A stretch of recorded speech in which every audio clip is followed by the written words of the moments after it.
इस कहानी की शुरुआत फिलाडेल्फिया शहर में होती है, जहां हम एक खाली बिल्डिंग के जरिए पूरे शहर को तबाह होते हुए देखते हैं। हर तरफ बस आग ही आग और सीना चीरने वाली चीखती हुई आवाजें। अब कहानी सीधा 1988 में पहुंच गई, जहां 3 अलग अलग लोगों की जिंदगी की झलक दिखाई गई। एक पियानो बजाने वाला, एक बस ड्राइवर और होटल में काम करने वाला एक बावर्ची। ये तीनों अपनी रोजमर्रा की जिंदगी में बहुत बिजी हैं। तभी अचानक इनके चेहरे के हर छेद से खून निकलने लगा। फिर कुछ ही सेकंडों में तीनों जमीन पर गिर गए और उनकी मौत हो गई। इस वक्त शहर में एक नीली हुडी पहने हुए रहस्यमयी आदमी घूम रहा था। कुछ ही दूरी पर थॉमस नाम के एक पुलिस वाले की आंख खुली। थॉमस अपनी प्रेग्नेंट पत्नी को सोता हुआ देखकर उसके लिए खाना बनाने चला गया। तभी उसने न्यूज पर सुना कि एक बस ड्राइवर ने गाड़ी से कंट्रोल खो दिया और सामने आने वाली कई गाड़ियों से टकरा गया, जिससे शहर में अफरा तफरी मच गई। थॉमस ने अपनी पत्नी को खाना दिया और बाय कहकर अपनी शिफ्ट के लिए निकल गया। कुछ समय बाद थॉमस अपने पार्टनर मैडॉक्स से मिला और दोनों उस जगह पहुंचे जहां बस ड्राइवर का एक्सीडेंट हुआ था। इस केस का मेन डिटेक्टिव ऑफिसर हॉल्ट को बनाया गया, जो कि थॉमस का जीजा भी था। थॉमस ने जब मरी हुई ड्राइवर को चेक किया तो वो घबरा गया, क्योंकि उसके चेहरे से खून बह रहा था। उसका दिमाग लगभग पिघल चुका था। मौत का कारण खून बहना बताया गया। थॉमस को उसकी गर्दन पर 3 निशान भी दिखे, बिल्कुल छेद की तरह, लेकिन हॉल्ट ने कहा कि ये बर्थ मार्क होगा और उसे अनदेखा कर दिया। तभी उन्हें खबर मिली कि 2 और लोग बिल्कुल इसी तरीके से मारे गए हैं और उन दोनों की गर्दन के पीछे भी 3 ऐसे ही निशान हैं। इसके बाद ऑफिसर सीधा उन 2 लोगों को भी देखने गए। ये दोनों भी खून बहने की वजह से ही मरे थे। थॉमस केस पर अपनी राय देने लगा, मगर होल्ट ने उसे इस केस से दूर रहने को कहा, क्योंकि उसे लगा कि ये केस उसके प्रमोशन के लिए काफी अच्छा रहेगा। कुछ देर बाद थॉमस और मैडॉक्स हॉस्पिटल में डॉक्टर से मिले, जिसने पोस्टमार्टम किया था। उन्होंने पूछा कि क्या कोई जरूरी बात सामने आई। डॉक्टर ने बताया कि गर्दन पर जो निशान हैं वो असल में बहुत गहरे घाव हैं, इतने गहरे कि शायद गर्दन की हड्डी तक पहुंच गए होंगे। इन घावों से शायद विक्टिम के शरीर में कुछ इंजेक्ट किया गया था, जो कि एक ना रुकने वाला एलिमेंट है। लेकिन अजीब बात यह है कि फोरेंसिक्स टीम भी इस एलिमेंट का पता नहीं लगा पा रही कि ये है क्या। बाद में थॉमस और मैडॉक्स खाना खा रहे थे, तभी उन्हें जानकारी मिली कि पास ही में एक औरत की गर्दन पर किसी भारी चीज से हमला किया गया है। और तो और उसकी गर्दन पर भी 3 निशान हैं, लेकिन वो अभी मरी नहीं है और अभी तक उसका खून भी बहना शुरू नहीं हुआ। दोनों ऑफिसर्स मौके पर तुरंत नाइट क्लब में पहुंचे, जहां उनकी मुलाकात उस औरत से हुई। थॉमस ने उससे पूछताछ की तो पता चला कि हमलावर एक काली औरत थी, जिसने नीली हुडी पहन रखी थी। उस औरत ने एक लोहे के औजार से गर्दन पर वार किया और हाँ, उसका लेफ्ट हैंड थोड़ा जख्मी था,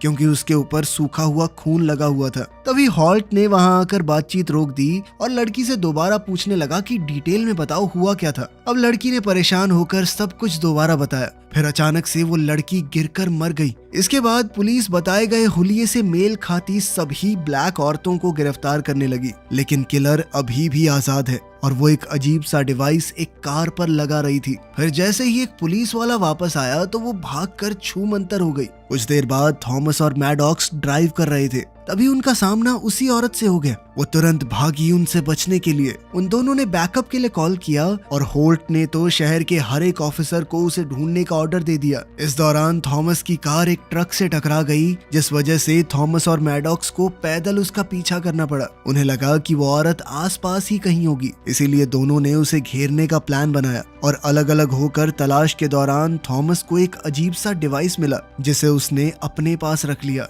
बाद में एक बेसमेंट के अंदर मैडॉक्स ने उस औरत को पकड़ लिया और जल्द से जल्द सरेंडर करने को कहा, लेकिन ये औरत कोई अबला नारी नहीं थी। उसने मैडॉक्स पर हमला करके उसे पीट दिया और तो और उसकी टांग भी तोड़ दी और फिर जल्दी से वहां से भाग गई। अपने पार्टनर की आवाज सुनकर थॉमस वहां पहुंचा और उस अनजान औरत का पीछा करने लगा। आखिरकार उसने उसे घेर लिया और हाथ ऊपर करके मुड़ने को कहा। तभी कहानी में एक मोड़ आया। उस औरत ने थॉमस को उसके नाम से बुलाया और उसे उसकी होने वाली बेटी के लिए बधाई भी दी। साथ ही उसने कहा कि मुझे अफसोस है तुम्हारे पार्टनर की टांग तोड़ने के लिए। ये सब सुनकर थॉमस थोड़ा घबरा गया कि इसे इतना सब कैसे पता है मेरे बारे में। फिर थॉमस ने उसे गिरफ्तार करने की कोशिश की, लेकिन औरत ने उसे आसानी से हरा दिया और एक बेंच के साथ उसी की हथकड़ी से उसे बांध दिया। जाते जाते उसने कहा कि हम फिर से मिलेंगे, लेकिन जैसे ही वो वहां से जाने के लिए मुड़ी तभी थॉमस ने उस पर उसी के डिवाइस से हमला कर दिया जिससे वो अपने शिकार को इंजेक्ट किया करती थी। इससे औरत का बैलेंस बिगड़ गया और वो सामने से आती हुई ट्रेन के आगे गिरकर मौत का शिकार हो गई। इस घटना का थॉमस पर गहरा असर हुआ, लेकिन इससे पहले कि वो खुद को संभालता उसे खबर मिली कि उसकी पत्नी हॉस्पिटल में है। वो भागते हुए वहां पहुंचा और उसके साथी ने बताया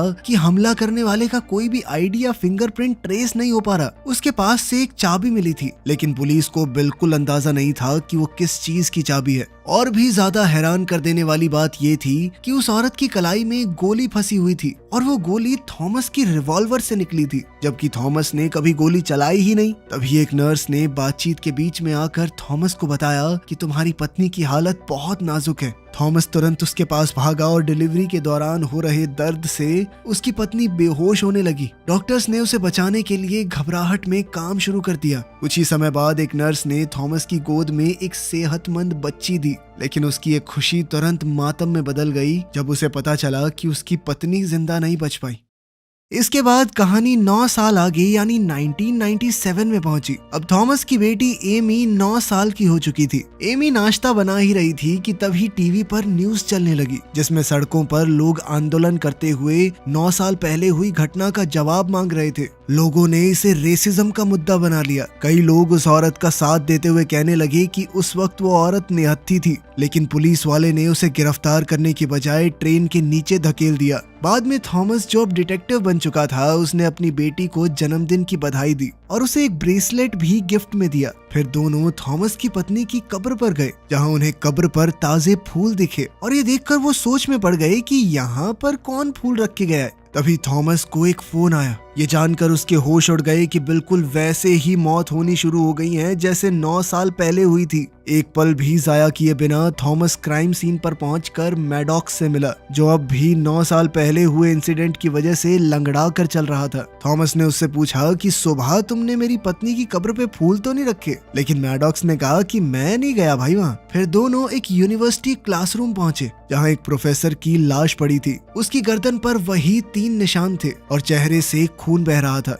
थोड़ी ही देर में होल्ट, जो कि अब एक ऑफिसर बन चुका था, वो सिक्योरिटी कैमरा फुटेज चेक करने लगा। फुटेज देखकर सबकी आंखें खुली की खुली रह गई, क्योंकि ये किलर बिल्कुल उसी औरत जैसी दिखती थी और वही कपड़े पहने हुए थे उसने, जो 9 साल पहले वाली औरत ने पहने थे। लेकिन क्योंकि वो औरत तो मर चुकी है, इसीलिए सबने मान लिया कि ये कोई कॉपी कैट किलर है। पुलिस स्टेशन वापस जाकर थॉमस 9 साल पुराने केस की फाइल्स को दोबारा पढ़ने लगा, इस उम्मीद में कि शायद कोई क्लू मिल जाए। तभी उसे वो रहस्यमयी चाबी मिली जो उस औरत के पास से मिली थी, और उसने अपनी टीम को उसकी जांच पड़ताल करने लगा दिया। इसी दौरान और भी मर्डर्स होने लगे, जिससे पुलिस पर जबरदस्त प्रेशर आ गया। साथ ही पब्लिक के बीच डर का माहौल बनना शुरू हो गया था। बाद में थॉमस ने फुटेज के अंदर नए किलर के लेफ्ट हैंड को ध्यान से देखा। वो चौंक गया ये देखकर कि वो भी जख्मी है, बिल्कुल उसी तरह जैसे 9 साल पहले वाली औरत का हाथ था। उसने मैडॉक्स को बताया कि ये डिटेल कभी पब्लिक नहीं की गई थी, इसीलिए अगर कोई कॉपी कैट किलर है तो वो इस बारे में कैसे जान सकता है। तभी एक ऑफिसर ने आकर बताया कि जिस चाबी की जांच की जा रही है वो एक प्लेन की चाबी है, जिसे सिर्फ 1 साल पहले बनाया गया है। तो ये चाबी 9 साल पहले कैसे थी उस औरत के पास? ये सुनकर डिटेक्टिव्स हैरान रह गए जब उन्हें पता चला कि 100 मील के रेडियस में सिर्फ एक ही एयरफील्ड है जहाँ पर इस मॉडल का प्लेन मौजूद है। तो उन्होंने वहाँ जाने का फैसला किया। जैसे ही थॉमस और मैडॉक्स निकलने वाले थे, तभी उन्हें एक साइंटिस्ट मिला जिसका नाम है डॉक्टर नवीन राव। साइंटिस्ट ने बताया कि ये केस मेरी रिसर्च से जुड़ा हुआ है। उसने ये भी बताया कि ये किलर सिर्फ एक खास मौके पर दिखाई देती है। आज से ठीक 9 साल पहले भी ब्लड मून वाला ही दिन था और आज भी वही दिन है। लेकिन डिटेक्टिव्स को उसकी ये बात बकवास सी लगी। उन्होंने कहा कि ये सिर्फ एक इत्तेफाक होगा और बिना उस पर ज्यादा ध्यान दिए वहां से चले गए। कुछ देर बाद डिटेक्टिव्स एयरफील्ड पहुंचे। थॉमस अकेला अंदर चला गया और वहां के मैनेजर से मिला। उसने उसे औरत की तस्वीर दिखाई और पूछा कि क्या उसने उसे पहले कभी देखा है। मैनेजर ने मना कर दिया, लेकिन वो काफी घबरा गया। इसी बीच औरत भी वहीं एक दीवार के पीछे छुपी हुई थी। थॉमस ने उस आदमी की घबराहट को महसूस कर लिया, इसीलिए वो कागज पर लिखकर उससे बात करने लगा और जान गया कि यहाँ कोई और भी मौजूद है। जैसे ही थॉमस ने अपनी बंदूक की तरफ हाथ बढ़ाया, तभी अचानक उस औरत ने उस पर बंदूक तान दी और कहा कि तुम्हें फिर से मिलकर अच्छा लगा। फिर उस औरत ने मैनेजर से कहा कि थॉमस को कुर्सी से बांध दो। इसी दौरान थॉमस ने चालाकी से बाहर खड़े अपने दोस्त को कॉल कर दिया और उसने सब कुछ सुन लिया। औरत ने मैनेजर से प्लेन की चाबी मांगी और मजबूरी में उसने उसे चाबी दे भी दी। फिर जैसे ही मैनेजर ने छुपी हुई गन की तरफ हाथ बढ़ाया तो औरत ने तुरंत उसे मारकर नीचे गिरा दिया। तभी दूर से पुलिस सायरन्स की आवाज सुनाई देने लगी। औरत ने घबरा कर थॉमस को हॉस्टेज बना लिया। उसी पल मैडॉक्स कमरे में घुस आया। तभी औरत ने बिना सोचे समझे सीधा उसके माथे में गोली मारी। लेकिन जैसे ही उसे एहसास हुआ कि जिस इंसान को उसने गोली मार दी वो मैडॉक्स है, तो वो अपने किए पर पछताने लगी। थॉमस ये देखकर पूरी तरह टूट गया, लेकिन उस औरत ने उसे पकड़कर प्लेन में डाला और पुलिस के आने से पहले ही उसे प्लेन में ले गई। ऑफिसर होल्ट ने नोटिस किया कि उसका साला भी प्लेन के अंदर है, इसीलिए उसने पुलिस को गोलियां चलाने से मना कर दिया। बाद में वो औरत थॉमस से कहने लगी कि तुम मेरा पीछा करना बंद कर दो, और साथ ही उसने दावा भी किया कि मैं जो भी कर रही हूँ बहुत जरूरी है। उसका कहना था कि हर 9 साल में मैं वापस आऊंगी, ठीक इसी दिन पर, लेकिन सिर्फ थोड़े से समय के लिए, और मुझे कोई मार नहीं सकता। मगर थॉमस ने कहा कि मैं तुम्हारा पीछा करना कभी नहीं छोड़ूंगा। इस बात से औरत ने उसे प्लेन से बाहर फेंक दिया। थॉमस नीचे समुद्र में जा गिरा और बाद में किसी तरह किनारे तक पहुंच गया, जहां उसे जले हुए प्लेन का मलबा दिखा, लेकिन वो औरत कहीं नजर नहीं आई। अगली सुबह होल्ट और उसकी टीम वहां पहुंचकर किलर को ढूंढने की बेचैन कोशिश करते रहे।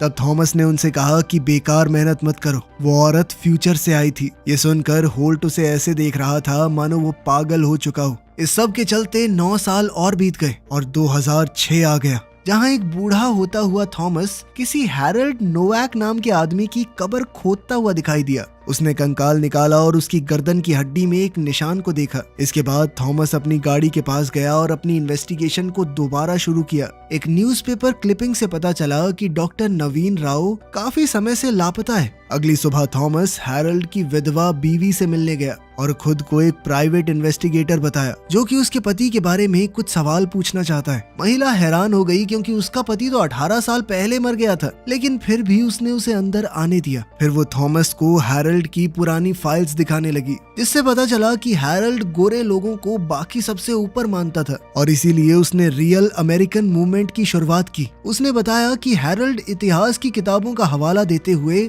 अपनी गलत मैसेज फैलाता था कि देखो ये देश हमने बनाया है, इन सबको तो गुलाम बना के लेकर आए थे हम यहाँ पे, आज ये बराबर कैसे हो गए। ये सब भी पता चला कि हैरल्ड के साथ साथ उसकी पिछली बीवी हेदर इस सब में शामिल थी, जब तक उन दोनों का रिश्ता टूट नहीं गया। खैर थॉमस ने कुछ पैसे देकर एक लिस्ट ले ली जिसमें उन सभी लोगों के नाम थे जो हैरल्ड से जुड़े हुए थे। बाद में थॉमस फाइल पढ़कर ये जान गया कि किलर औरत के बाकी शिकार भी इसी लिस्ट में थे। हैरानी की बात ये थी कि वो सभी हैरल्ड के पॉलिटिकल ग्रुप से जुड़े हुए थे। फिर थॉमस अपनी बेटी एमी को स्कूल से लेने गया क्योंकि आज उसका 18वां जन्मदिन है। तभी ये भी पता चला कि थॉमस अब एक डिटेक्टिव नहीं रहा, क्योंकि वो इस केस को लेकर बहुत पर्सनल हो गया था। साथ ही वो अपनी बेटी पर भी ध्यान नहीं दे पा रहा था, इसीलिए अब एमी होल्ट के परिवार के साथ रहती है। बाद में थॉमस होल्ट से मिला और उसे किसी दूसरे विक्टिम के बारे में बताने लगा, जो कि हैरल्ड था, जिसकी मौत को ड्रग ओवरडोज का नाम दे दिया गया। थॉमस उसे हैरल्ड के साथ जुड़े हुए लोगों की लिस्ट दिखाने लगा और पता चला कि सीरियल किलर के सभी शिकार रियल अमेरिकन मूवमेंट से ही जुड़े हुए हैं। थॉमस ने होल्ट को बताया कि वो रहस्यमयी औरत समय में पीछे आती है और वो 1997 में जिंदा नहीं हुई थी, असल में वो तब तक मरी ही नहीं। थॉमस ने ये दावा किया कि आज वो वापस आएगी और होल्ट से कहने लगा कि हेदर रसल नाम की औरत को ढूंढना है हमें। लेकिन होल्ट ने कहा कि तेरी बातें बिल्कुल बकवास हैं, कुछ भी बोल रहा है तू। तेरी बेटी हमारे घर पल रही है, वो याद करती है अपने पापा को। जिंदगी को दोबारा संभाल मेरे भाई, उसके लिए संभाल ले खुद को। जब होल्ट जाने लगा तो थॉमस आंखों में आंसू लिए उसके पास गया और अपनी गलतियों के लिए माफी मांगने लगा। उसने कहा कि वो मदद चाहता है। फिर होल्ट ने उसे तसल्ली दी और कहा कि मैं हर तरह से मदद करूंगा। दोनों गले मिले और होल्ट वहां से चला गया। लेकिन पता चला कि थॉमस का उदास होना सिर्फ एक नाटक था। उसने मौका देखकर होल्ट का बैज चुरा लिया। बाद में थॉमस ने पुलिस स्टेशन कॉल किया और होल्ट बनकर बात करने लगा और बड़ी चालाकी से हेदर रसल का एड्रेस निकाल लिया। और जब वो वहां पहुंचा तो दंग रह गया। वहाँ एक लाश पड़ी थी जिसका चेहरा बिल्कुल पिछले विक्टिम्स की तरह खून से भरा हुआ था। और फिर अचानक से किलर नजर आई और थॉमस ने उसके लेफ्ट हाथ को जख्मी कर दिया, लेकिन वो औरत मोटरसाइकिल पर तेज रफ्तार से भाग निकली। थॉमस ने गुजरते हुए ट्रक को छीना और उसका पीछा करना शुरू कर दिया। काफी देर तक उसका पीछा करने के बाद थॉमस एक सुरंग में घुस गया, जहां वो औरत एक टाइम ट्रैवलिंग मशीन के अंदर बंद हो गई। मशीन में पानी भरने लगा और थॉमस ने कसम खाई कि वो दोनों फिर से मिलेंगे। तभी औरत डिवाइस के साथ साथ गायब हो गई। थोड़ी देर बाद जैसे ही थॉमस सुरंग से बाहर निकला तो उसे तुरंत पुलिस और गुस्से से भरे हुए होल्ट ने गिरफ्तार कर लिया। थॉमस ने बताया कि मैंने आज उस औरत के लेफ्ट हैंड में गोली मारी है, और याद है जब वो पिछली और उससे पिछली बारी आई थी तो उसके हाथ में चोट लगी हुई थी ना। इससे साबित होता है कि ये औरत समय में पीछे जाती है, लेकिन होल्ट ने उसकी बात मानने से इनकार कर दिया। इसी दौरान डॉक्टर नवीन राव दूर से ये सब कुछ देख रहा था।